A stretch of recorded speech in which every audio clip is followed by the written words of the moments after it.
Whew.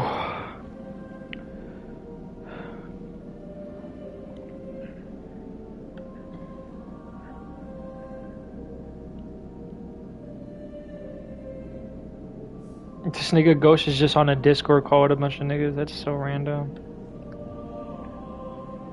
Alright, chat. We on Destiny. We back.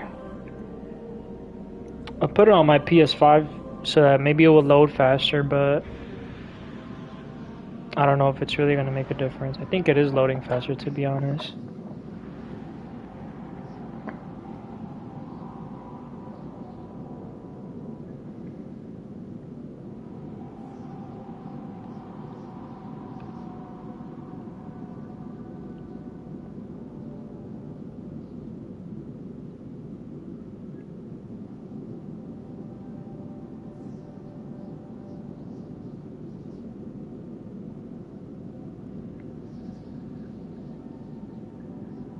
Jeez, okay, maybe not. What the fuck? Like, what are my teammates doing, bro? These things are selling my shit. Jeez, okay, maybe not.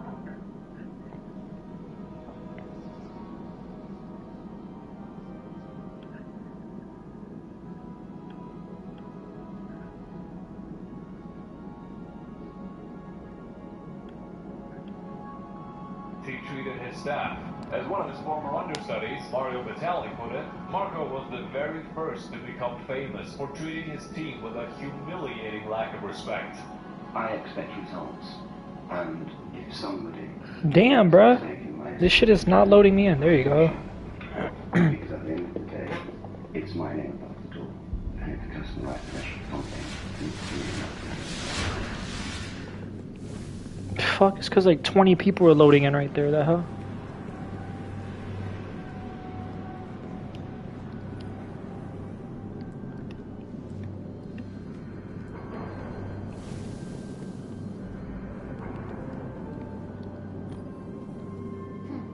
Anything for goodbye. We have stopped it.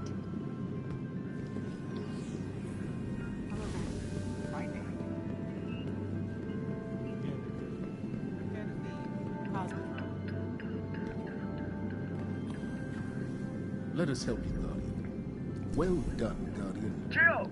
Yo. I'm done We'll with be that. ready. Bet.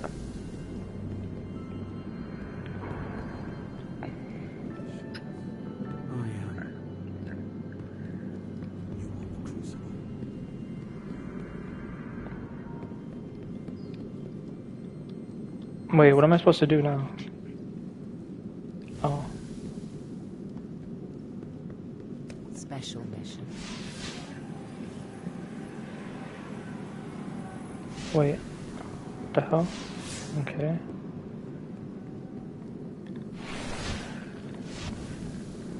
Am I supposed to go below? Anticipated casualties unacceptable.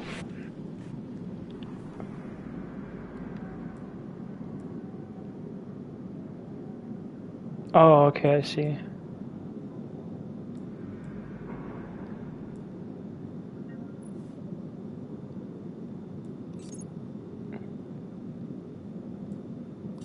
Hold X to break seal.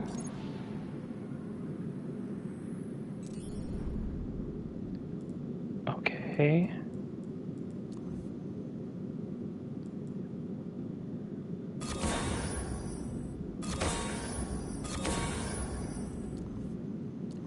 I'm guessing it's like a season pass or some shit. Alright, I'm gonna go to game chat for a bit. Okay.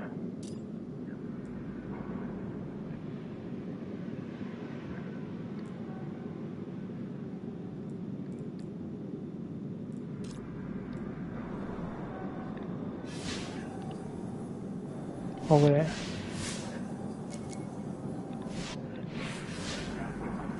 Okay, yeah, so I go here, I track that.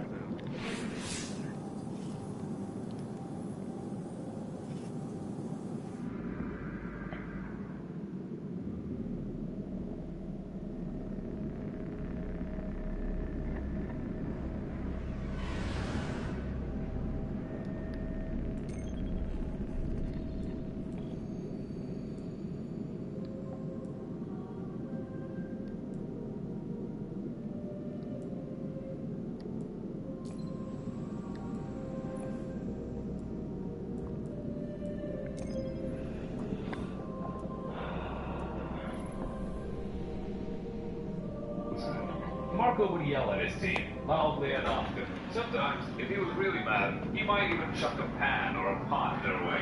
This is, There are reports that the Fallen back at the not Cosmodrome are keeping a pretty tight guard on the old Skywatch. Could be one of their leaders, or it could be something valuable. The speaker's asking Guardians to look into it. One of his go-to techniques was throttling, or choking for you Americans. Essentially, if you weren't working fast enough, Marco would come up from behind and choke you for 10 seconds or so to get you focused Okay, back the up. Skywatch is Another just on the other classic side of the was steps. And it's surrounded by foam. Particularly slow. Well, I'm ready if you are. The rest of the crew to bin them, which meant literally picking up said chef and chucking them into the kitchen garbage. Other punishments were more spontaneous and unpredictable. Marco would recall one time a chef was about to send out a soup that wasn't hot enough, to which Marco responded by pouring the soup down this the place chef's must have been apron. amazing Another before the incident happened collapse. as a result of Thousands Marco of humans refusing boarding to the air condition colony his ships. kitchen. Off to build cities beyond. That's why you have air conditioning in the kitchen. You want the kitchen to be hot. And then when the food goes out that hot. One day, one of the chefs complained about the heat, to which Marco responded by taking his paring knife and expertly slashing up the chef's uniform and forcing him to wear it until Up the the end hill. of the service. The building with the radar? Now, you might be That's the questioning if Skywatch. treating your staff like this is absolutely necessary. Marco, of course, would say that it is, writing, "If you're not extreme, then people will take shortcuts because they don't fear you. And to achieve and retain the very highest standards, day after day, meal after meal, in an environment as difficult and fast and chaotic as a restaurant kitchen is extreme." Marco's wrath did not end at just his crew, but also extended to his patrons as well, as he quickly gained a reputation for kicking out diners with impunity. Someone told me that you picked out 8 people in the last 2 weeks. What were the results of that? I think that's right. 8 within 2 weeks. Well, Marco even perfected kicking out dinner guests to a science. If Marco decided to work eating there anymore, a coordinated team of waiters would swoop in and clear your entire table in 15 seconds flat. In later years, Marco insists that he only kicks out towards him or his staff, though his standards for rudeness were by no means static. Thinking about Marco, if you've got the biggest Marco, you've got a problem. If you've got the other Marco, then you can have to pick up. Though the prospect of being randomly kicked out might seem like it drove diners away, it was by no means a deterrent. We're in. Instead, people found it This kind of was one of exciting, Skywatch's and the old press array especially stations. ate it up. A link to the This lunar escalated colonies. after the release of the book White Heat in 1990.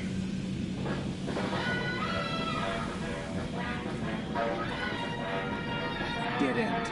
Fallen seen this gate. White Heat is a hardcore I can categorized, being essentially part cookbook and part manifesto. The recipes themselves were admittedly a bit rushed and difficult to execute, but what really mattered was everything else. Now, it's hard to imagine now, but back when White Heat came out, really the didn't want face of anybody chefs getting in pop culture looked like this. You know, the classic chef look. Chef excellence. White Heat changed all that. It was littered with excellent black and white photos of a young, handsome Marco looking cool as shit, accompanied by scattered quotes about his cooking philosophy.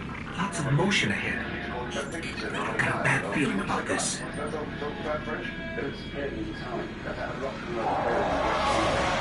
Hi.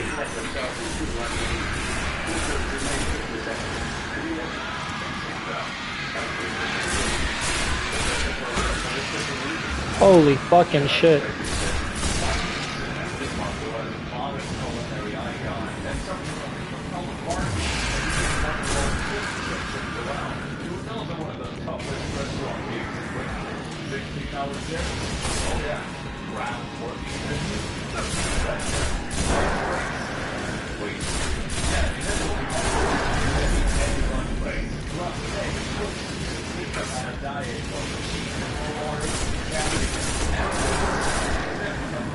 Who is not documented to have eaten anything at all.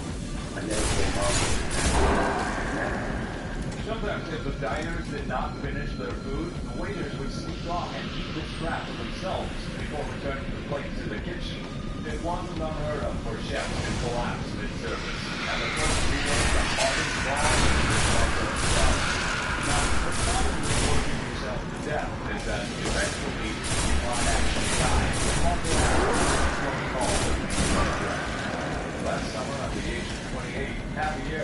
swept to his second missile star, Marco's airline collapsed. His blood pressure was a staggering 2 seconds under death from the hospital. There's a wizard here. You have to kill him. Panic attacks and hyperventilation in the middle of the night.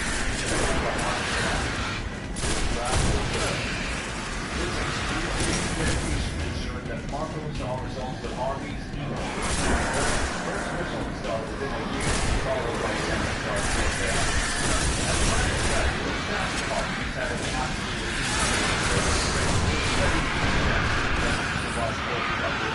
for more than a week. However, Fuck.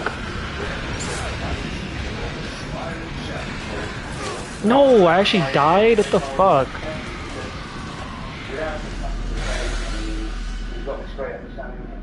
Thornton did quite well at Arby's, and he endured longer than most. Just like Harvey, Ramsey was bottom to the but he always took it like a champion. For one day, he cracks. Yeah, you were famous for making people bringing people to you. Gordon Ramsay made himself it was his choice. But according to Gordon, one day Marco was up for lunch with a fellow chef. The rest of the chefs used lunch service without him. When lunch was over, Marco was supposed to come back to the kitchen with their chocolates for dinner. Gordon got to the that he prepared his arms himself. He had lunch with the team. Texted a break before Marco came back.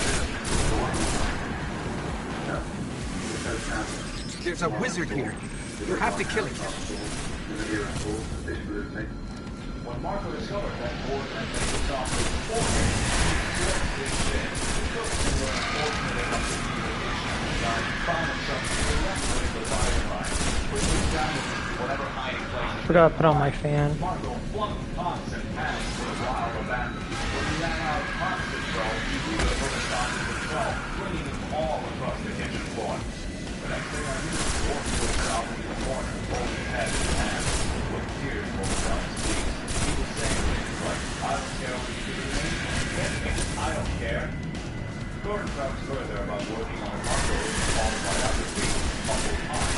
According to Gordon, We were all young and still after they went down. We find out how you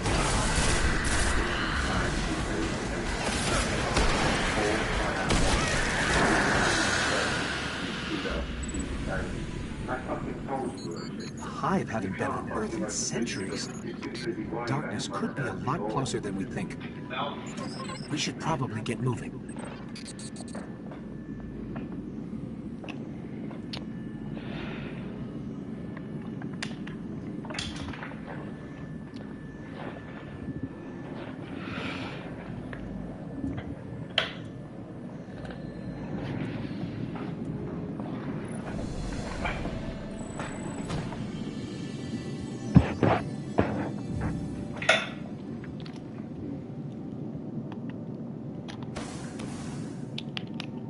Oh, new hand cannon W.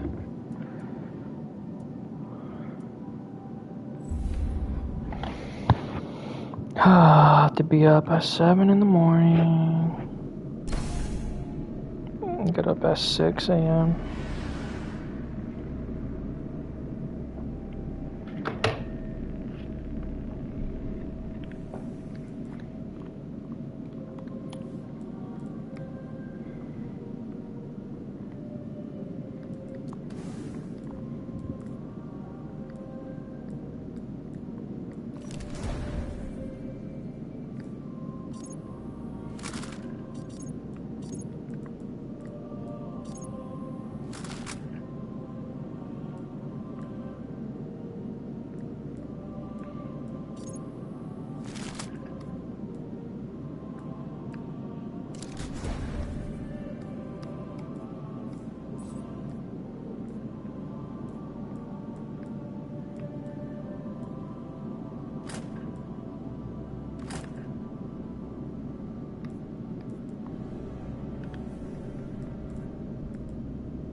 next part was actually cut from the audiobook, so I'm gonna have to read it to you myself. Another classic occasion was when Stephen Terry, another of the Gems, attended his grandfather's funeral and made the mistake. The Vanguard's reporting that Fallen are tearing into machines all over the Cosmodrome. I'm starting to think they aren't just looting the place. Whatever they're looking for, we should probably find it first. We were making Tagliatelle that day, and Marco was shouting, "Come on, Steve, you turn it! Turn it!" So he said, "Yes, Marco, on my way." I'm picking up heavy Fallen activity near the Forgotten Shore. That's miles from here. That's it, he said. Guardians set up a vehicle grid here. We sync to that, we can summon ground transport from our ship. Let's go. I think that Marco is a complete psychopath, but allow me to run the fence for him here, just a little bit. Harvey's and subsequently Marco would go on to produce many great ships, many of which have credited their time at Harvey's as essential to developing their skills, including Ramsey himself. For many of the ships working there, Harvey's would be the hardest kitchen they'd ever set foot in, and they could walk into basically any kitchen after it with the confidence that they'd be able to handle it. That being said, though, sane, well-adjusted people don't go around slapping their employees for going through their grandfather's wage. That is sociopathic behavior. But the cruelty of his methods didn't matter to Marco, as long as the food that came out of it was good. But it's made. No, I don't care. I don't care. Here's the Sparrow link. And lucky for Marco, the food coming out of the kitchen was really good. And Harvey's would go on to become one of the highest regarded restaurants in Britain. However, there was one problem with Marco no longer ignored. Harvey's was tiny. All right, if you want to get your Sparrow, we can be in the Forgotten Shore in seconds.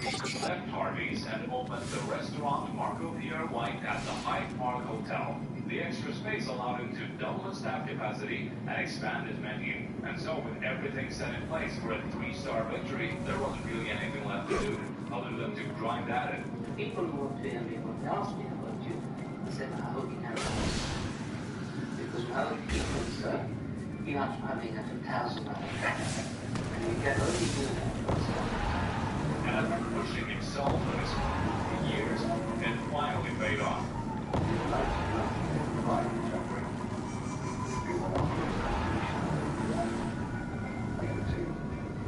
Marco Pierre White became the youngest person in history to receive 3 Michelin stars, as well as the first British chef to achieve 3 stars. So that's it, right? Marco did it. No. Michelin has one more metric for determining a restaurant's quality, the Fugger system, otherwise referred to as knives and forks. We're approaching the shore. The Fallen are using some sort of signal amplifiers. Let's see what they're transmitting.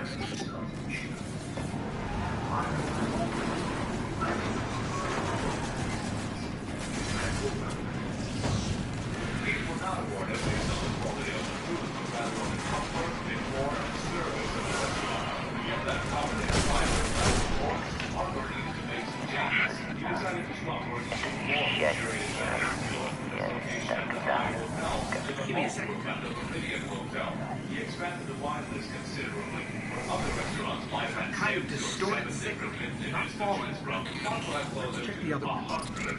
Towards the end of the restaurant's lifespan, its wine cellar alone was valued at millions of pounds. When customers paid their meal in cash, Marco only gave back uncirculated banknotes and coins and change.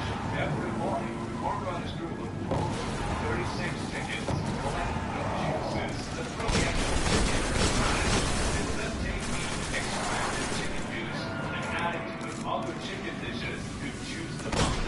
The basket is that every chicken Marco served contained the juice of about 2.2 chickens.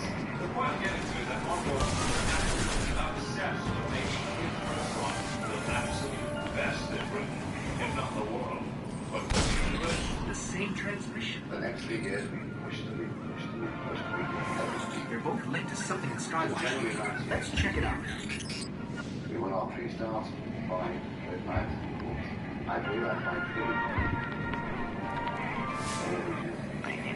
4 months after moving into the open, Marco 3 Michelin stars, 5 red knives and forks, and a score of 19 out of 20 in the prestigious Go Beyond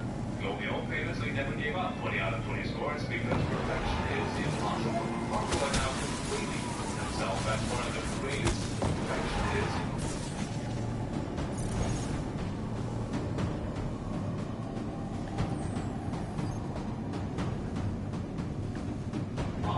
Marco has now completely proven himself as one of the greatest chefs in the world, one of the greatest kitchen brigade leaders, and an indisputable master chef.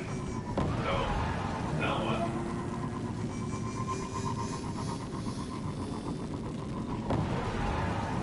The problem with achieving your life goals at 38 is that your life still goes on, and that drive that propelled you to accomplish your dreams is no longer there, because your dreams are already accomplished. So Marco fell back on his instincts, continued to work at his restaurant, trying to deliver on his reputation as one of the greatest chefs in the world. But it wasn't the same.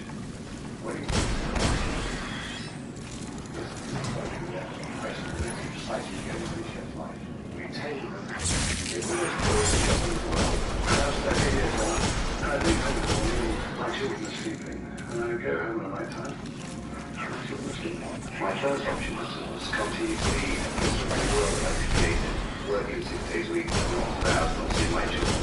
My second option was to live a life like a lot of chefs do in this world and pretend they cook when they're not cooking, charging high prices. One down salmon fishing, one sundown fishing, on the test of salmon. First time I caught salmon, I best salmon salmon. And this little boom in the carpet, cooking judge, would help lessons. And that thought is what gave me the courage to make the meeting and tell Michelin I'm stepping down. So, in a completely unprecedented move, Marco gave back his Michelin stars, Paulin had tapped into something in the back of the room. and flipped the kitchen entirely. The next couple of years, Marco didn't really do much of anything. Without his restaurant to pour his heart and soul into anymore, he ended up with freedom from public life and into the forest.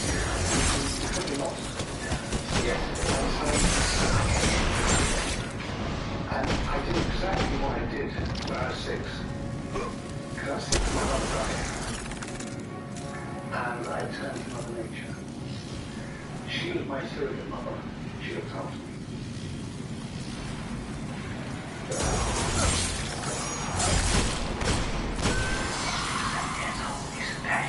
Paulin are trying to access these machines. Something is lost in his chains. There is now time for him to be taken out.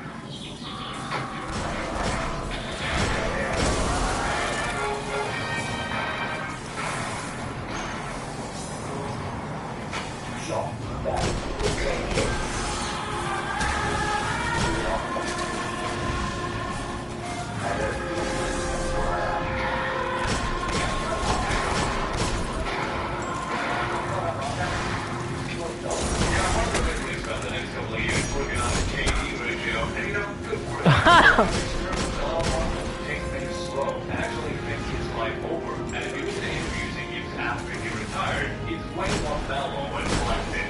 But when I walked back into the London 5 years later, I discovered myself as comfortable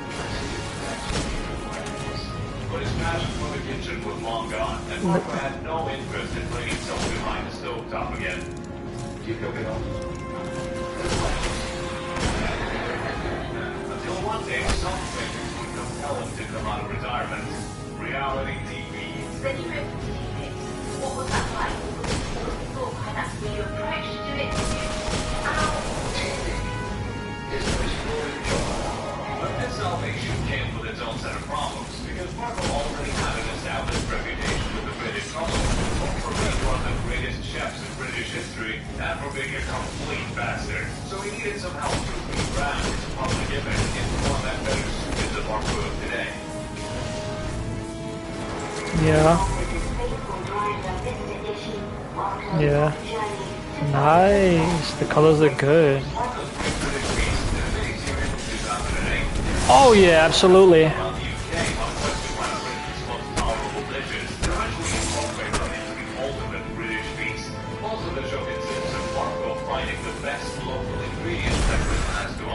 Sometimes that means a crew of himself. Eggs. Other times in the case of things like vegetables and farm animals, he finds the best man for the job. Farmer John Kelly specializes in food and British food. It's all about your pigs. Thanks very much. What starts a conversation like that? You're having a look now, dude. Now, this is technically a show about food. There's even recipes here if you really have a hankering for me. Rabbit stock or whatever. But the food is never this star on the show. They're amazing. Love these pigs. They were right. They managed to steal it. A fantastic life. We should He was destroy a it. happy pig. I saw him in the woods when I finally found him. Just This man fascinates me, not just with who he is, but also the role that he's playing in this show. Because on some level, Marco's Great British Feast is a rerun for Marco. It's saying, yeah, Marco might have been a bit of a dirtbag back in the day, but there's more to this guy than just kicking out dinner guests and bullying Gordon Ramsay till he cried. You know, he has a human side too. very well. Look at that little family there. I like donkeys. This is true, that's exactly a donkey. Do you like donkeys? Look at this donkey. Look at But he this didn't donkey. get much. Look at this donkey. Kept hitting an active Great, foe. look here. Here, he loves me. Hello, boy. He's a nice donkey. So to ride him, Mr. Ishing. Hello, boy. Do you have donkeys in Japan? Legends of Yes, we do. A war mine did survive. Rasputin. But that much shattered just a few minutes later when he AI starts built to threatening the defend camera Earth. crew over He faced the frozen darkness eel. and survived. But he's protecting something in the Frozen fucking cosmos. smoke We have to too. find a way to reach Don't it. take on this, please. Speak frozen.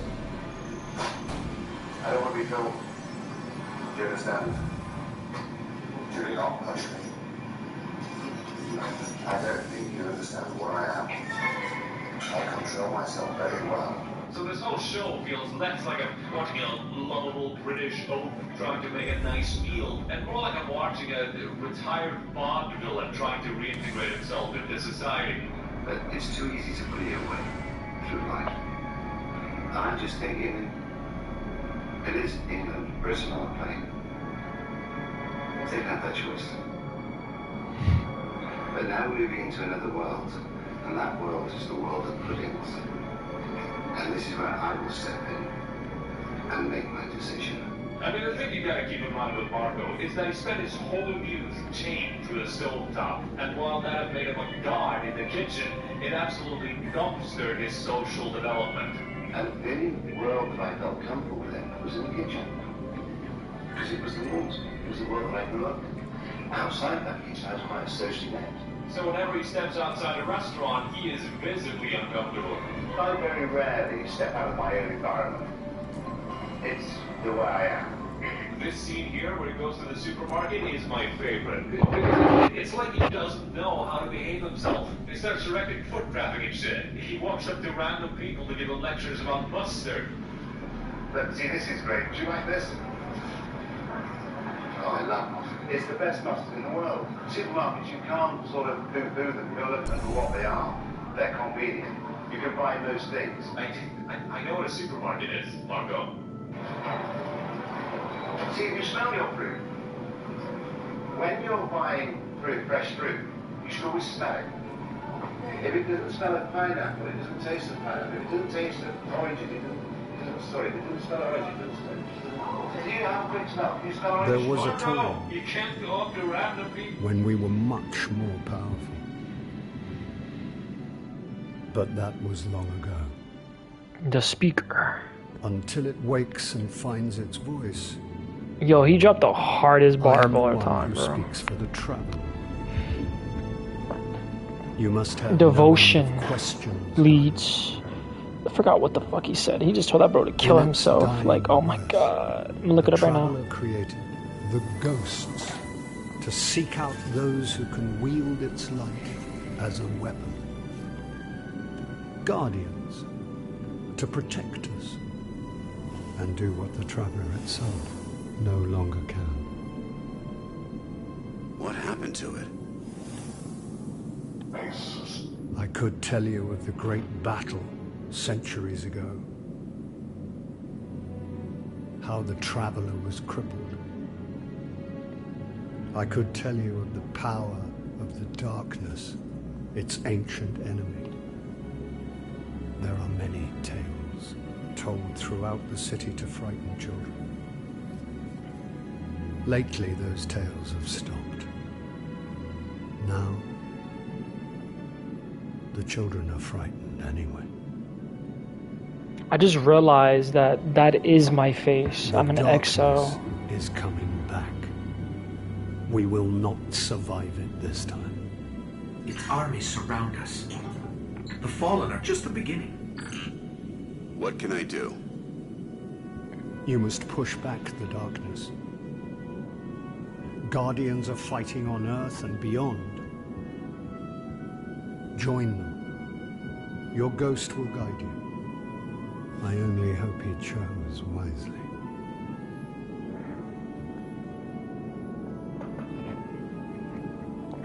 I did. I'm sure of it. We're in this together now.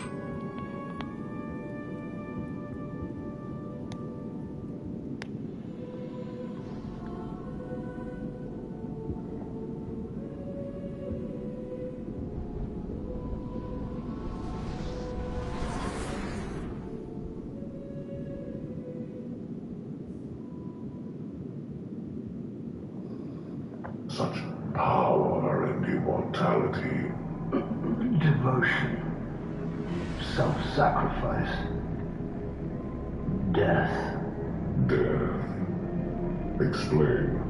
Devotion inspires bravery.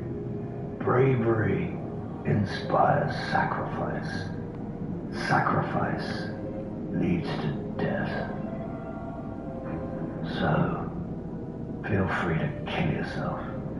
Oh, yeah, what a fucking bar. Feel free to kill yourself. Oh, my lord. It's fucking over. I'm confused. Wait, what is the mission?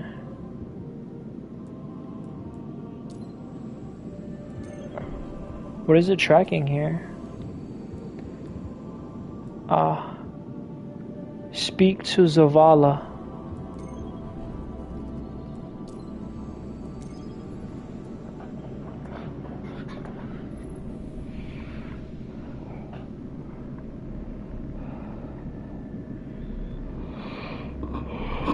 How do you take strong exotics and make them three-dimensional? What's the scrambled egg? Something mushrooms and tomato. Most people like to take their eggs, whisk them with a fork, and turn them into baby food. I don't. But the secret behind the scrambled egg is to start it on a nice sort of generous heat, take off the heat, go back to the heat, take off the heat. If you have to take your pan off the stove, then you're lacking understanding in temperature. Question why you're doing what you're doing. Back off the heat and just let it work. And just do this 3 or 4 times. Back onto the heat. Let's take some toast. Toast one side. So it comes to finish it, just let it be toasted. So it's ready at the same time as the eggs. Shh, don't want toast burning. Off the heat. Oh. God damn, I'm going to set the fire alarms off. That'll wake up the missus. Firing tight. I employed a chef just to toast the brioche and the sound of it. That was his job. And treat it like a risotto. You can't stop stirring. It's live. You've got to really work at it. Just work it very slowly. You don't need to rush it. If you're rushing it, the reason why you're rushing it is because your pan's too hot. And you know, sometimes you want to be a little more extravagant. You can put some smoked salmon in there. Let's take some smoked salmon. You can see how creamy the eggs are becoming with cream. And that's because we're not rushing them. I'm going to put half a tablespoon of creme fraiche. Only a full of scrambled eggs. Okay, to serve it. So just put your eggs just on your toast. On. No, what happened? On. Oh, man, I heard that. I thought you meant C. Take the surprise. A tiny bit of butter. Sit them on there. I'm just going to drizzle. That's how a little bit of olive oil in there. Then just pour the scrambled eggs over the salad bread. And there you go, a perfect scrambled egg. I mean, the most amazing way of waking up the missus on a Saturday, Sunday morning. A little bit Gosling. She is a life.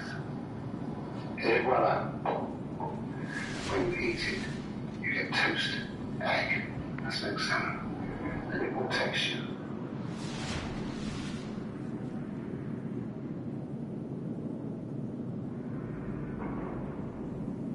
Dude figured out the meaning of life while staring at a frying pan.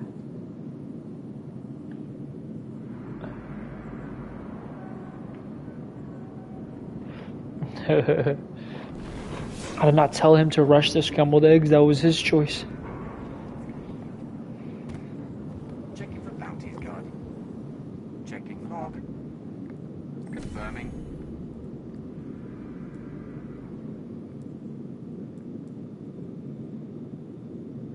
Checking.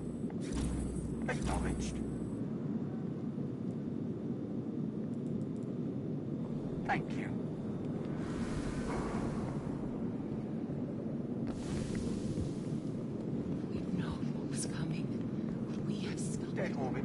A ranking update.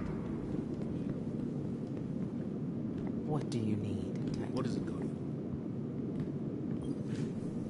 Good to have you back. Huh? Very well done.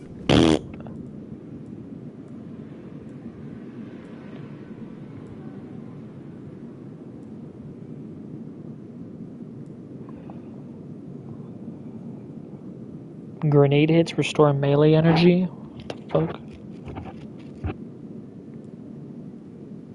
Increase reload speed with scout rifles. Can I like compare?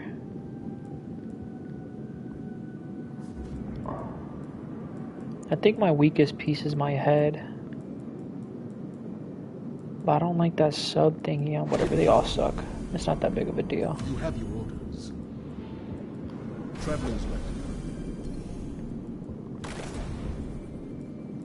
Oh damn, my chest piece was actually low level too.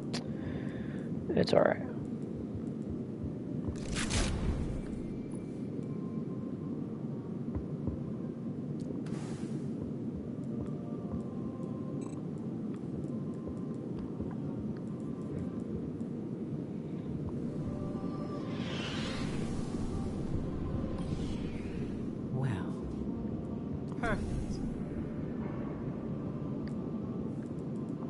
Stand behind you.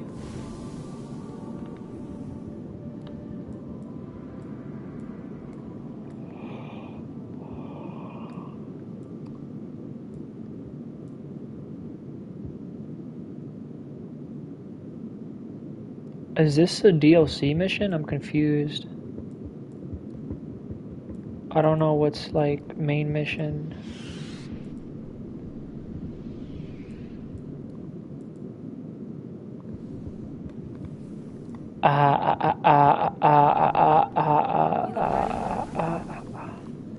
Let's do it.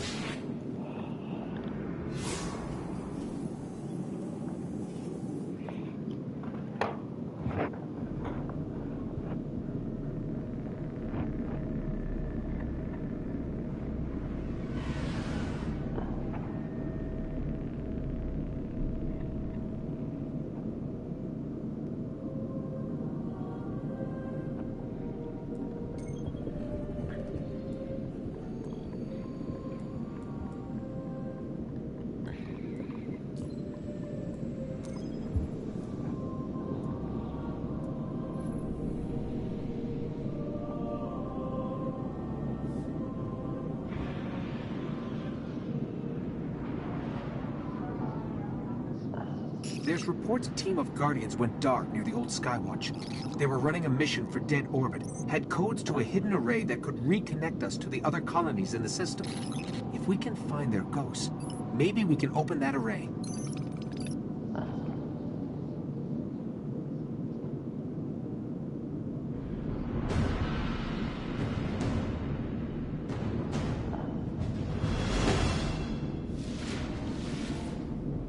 The ghosts were last heard from near the Skywatch. Let's head there and see if we can find them.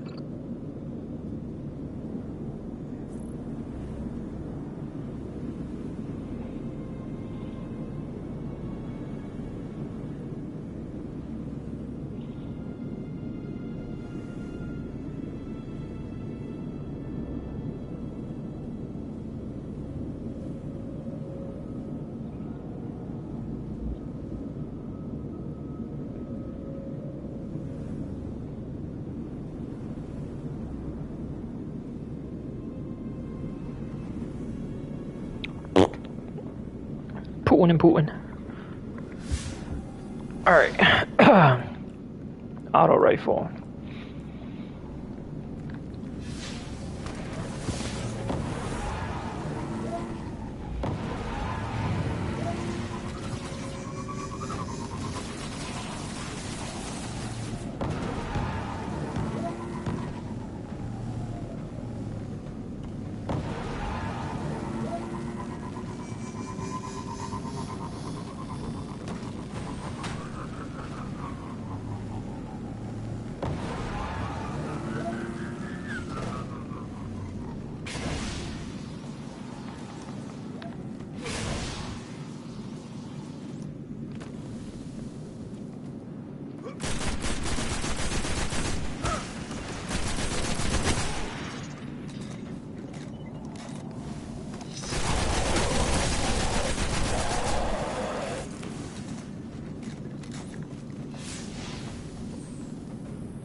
Treyway!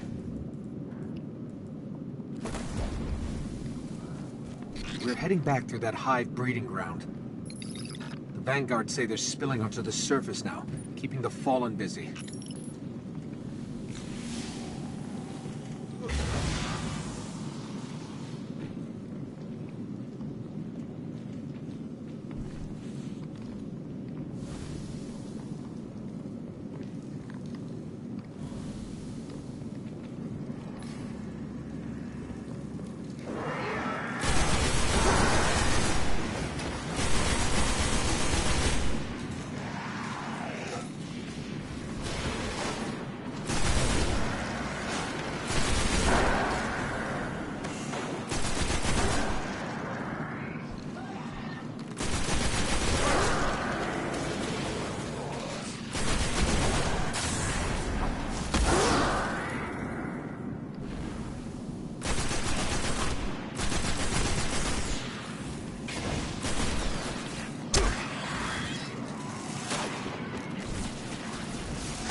The ghosts.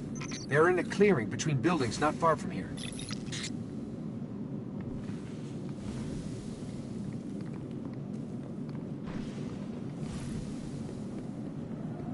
The ghosts are still here. The Fallen have them.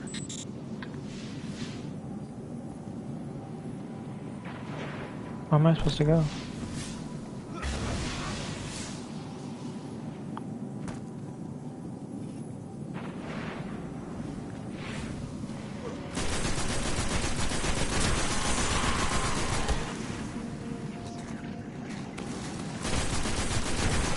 Nothing. Find another one.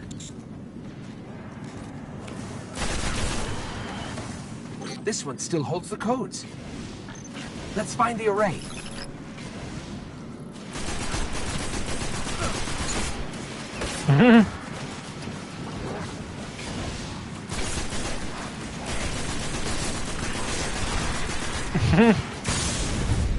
Oh my god.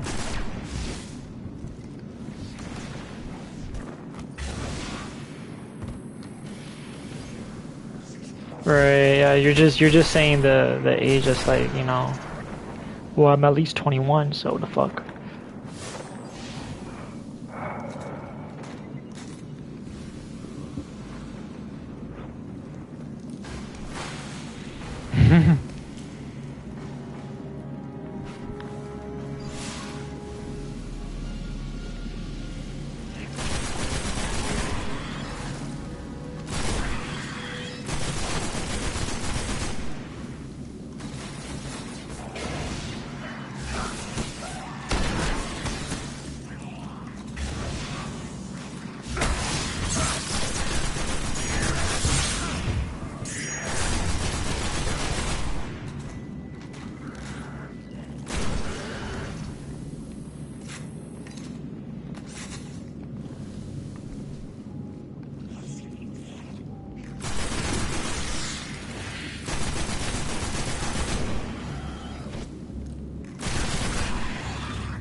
Approaching the control station.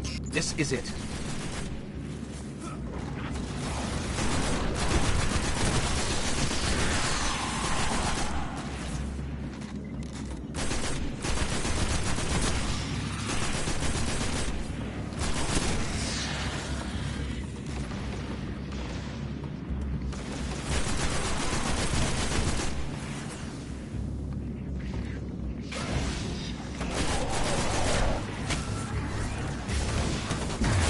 Oh, fuck me. Where's this guy at?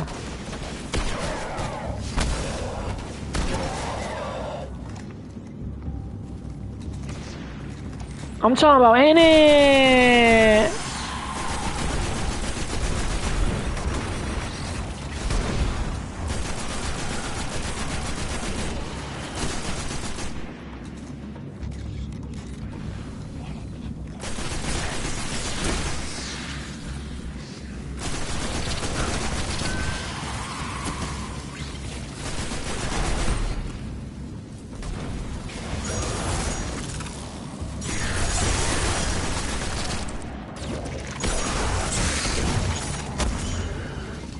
Oh fuck, there's another one.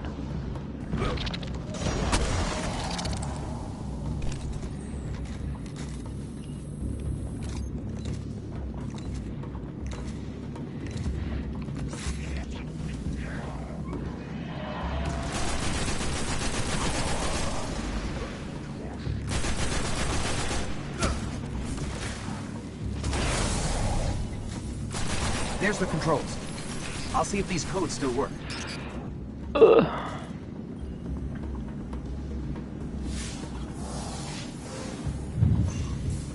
Okay, negotiating crypto systems. Shore resistant security lattice verified. It's working. Outside, the array. It's opening.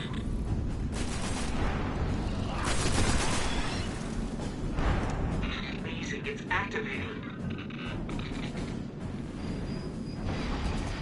Jump ships cutting through.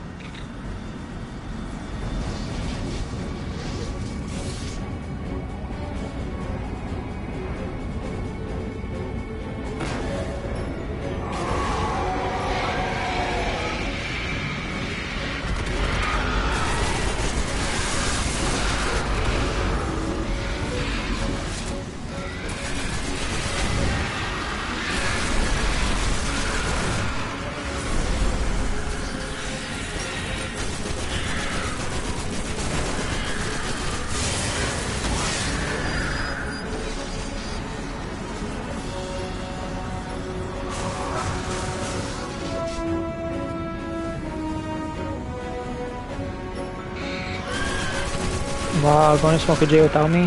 Not fair. I'm jelly. I gotta be sober. Not fair. I'm offended. Yeah, I'm looking. Do you not hear me? Yeah. Yeah, I'm looking.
Oh, flashbang myself.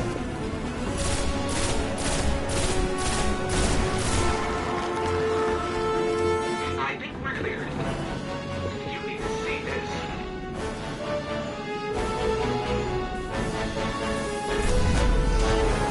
This array is controlled by the last Warmind, Rasputin. It's connecting to defense constructs all across the system. There could be something out there to help us survive the darkness.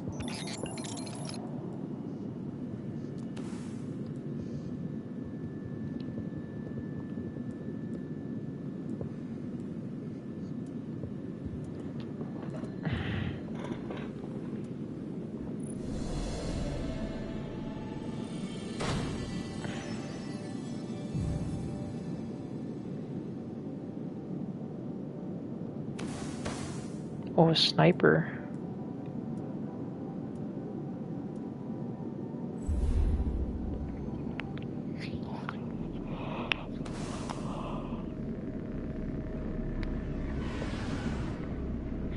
Alright, chat, that was the last mission for the night.